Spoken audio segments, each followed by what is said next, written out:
Hi friends, ಇದು royal mechanic. ನಮ್ಮ ಹತ್ರ ಇವತ್ತೊಂದು ಸುಜುಕಿ ಆ್ಯಕ್ಸಸ್ ಬಂತು. ಅದೇ ಒಂದು ಟಾಪಿಕ್ ಆಗಿ ಎತ್ಕೊಳ್ಳೋದ.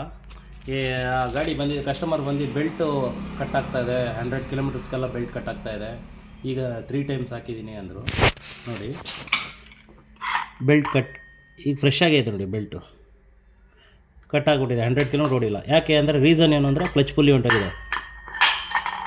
ಕ್ಲಚ್ ಪುಲ್ಲಿ ಹೊಂಟೋದ್ರೆ ಕೆಲವು ಮೆಕ್ಯಾನಿಕ್ಗಳು ಮಾಡೋಂಥ ತಪ್ಪು, ಬೆಲ್ಟ್ ಹಾಕ್ಬೇಕಾದ್ರೆ ಕ್ಲಚ್ ಪುಲ್ಲಿ ಚೆಕ್ ಮಾಡಿ, ಕ್ಲಚ್ ಪುಲ್ಲಿ ಚೆಕ್ ಮಾಡಿಬಿಟ್ಟು ಬೆಲ್ಟ್ ಹಾಕಿ.